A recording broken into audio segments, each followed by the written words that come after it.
Bryce, the final thing, our people have, we've talked about baptism a whole lot, but the way I end this study is about assurance, because a group who advocates for baptism to the detriment of discipling a person, I have found many times they don't train that person how to have assurance. You've been baptized, but have you been able to forgive yourself of what you did? Are you able to let go of your guilt? And I felt it myself, and other people have as well, that did I know enough to get baptized? When I think about sin now and I appreciate how great God is and how awful my sin is, I look back on my baptism and I go, did I know enough? Have you felt that, or have you ever talked to people who've felt that way?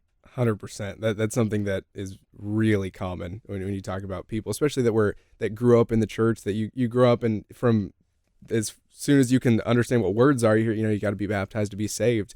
I remember being like 8 years old, sitting around in our family Bible reading, and maybe I was 10, and just hearing these scriptures about like needed to be baptized, and my dad's reading it, and I'm Right. just sitting there sweating like, wait, do we need to fill up the bathtub or what? And then yeah, it's really really common. Well, I'm glad you said that. I'm glad you sweated, because I sweated. My son sweated. Um, and I think, just in the experiences I've had with members of the church, a lot of times, because we've emphasized baptism so much and maybe not other things around it, we're then experiencing those other things after we've been baptized. But the example that I like to give for assurance, and you and others could look at 1 John chapter 5, verse 13. That's going to be my proof text on assurance. But I like to tell people about getting married. And so you're getting married soon, Yep. and you're anticipating that moment. You likely think you know enough to get married right now. I would imagine so, because you asked her to marry you. Is that fair? That's fair. Okay. You probably know that you don't know everything. Is that fair? Yep. Okay. But you feel confident that I may not know everything, but I know enough, right? I'll learn as I go. Right. I felt that way too. And I've been married for nearly 16 years at this time of recording. Um, and I look back on those 16 years and I go, whoo, I didn't know anything when I got married. And if I went back in time and talked to 16 years ago Jonathan and be like, bro, you don't know enough. You're going to learn so much, so you need to put this off. Jonathan back then would like kick me, future Jonathan, in the butt and be like, get back on your spaceship and, time travel back to the future, because I want to get married.